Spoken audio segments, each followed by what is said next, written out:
What is going on, guys? It's Ghost back again with another daily upload. Today I'm going to bring you guys my controller binds and an in-depth review on why I picked them and why they're some of the best you could use for non-clock controller Fortnite. If you are new to my channel and haven't watched any of my previous videos, my channel is based on tips, clips, and gameplays for you guys to enjoy.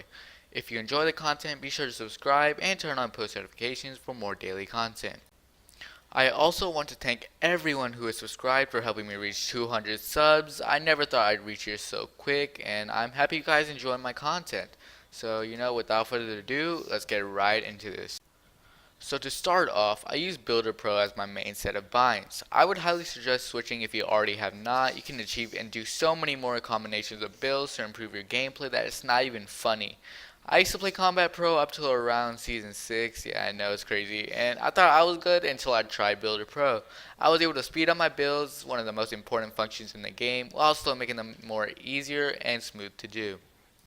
Second off, I have my edit bind set to L3 or the left stick. For the guys that don't play claw, it is very important to make sure that when you are editing, you don't make one of your hands leave the stick.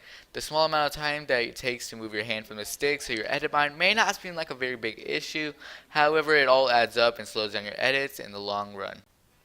Editing, which is something that is another big function of the game, you want to make sure that you can reach your bind with ease and it's fast to reach.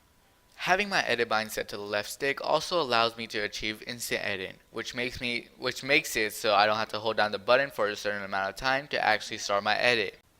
I personally really enjoy using L3, but there are some other great binds that you can use if you don't play claw, like L1 on a PlayStation controller or the touchpad on a PlayStation controller or the right stick. Like in all my examples, they all don't require you to move your hands off the thumbsticks, allowing you to aim and move effectively. So for my third altered bind, I have my reset button set to L1 on a PlayStation controller. I have just started experimenting with this bind, and by far it is one of my favorites that I have tried so far. It is really easy for me to use as I always keep a finger on the L1 button, and it's really important to be able to reset your builds, especially if you don't play competitive, as you will always find yourself editing and resetting walls, floors, and stairs. My current reset button also works well with my edit button, as it is not hard to get used to the button combos. For my fourth edited bind that I have set that is not a default is my crouch while editing. I mainly only added this because it was a newly added feature back in I believe season 7. There isn't much to talk about here other than the fact that I want to make sure that my bind is easily accessible in times of need. I don't find myself needing to use this feature much often, however it is always good to have. Those are all of my binds that I do have altered. However, something that I might change in the near future is my jump bind. I currently have it set to the default X button on the PlayStation controller, but something that has been roaming my mind is to change it to the right stick really. It would prove to be an advantage as you wouldn't have to move your hands off the stick, which is a point I have been making this entire video, and you can strafe or move around as often as you want in a gunfight.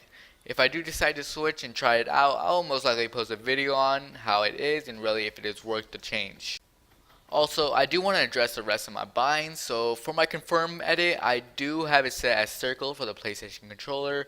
Toggle pickaxe is set to triangle, and last but not least, my select while edit mode is set to the default R2 or R2 if you use the Xbox controller.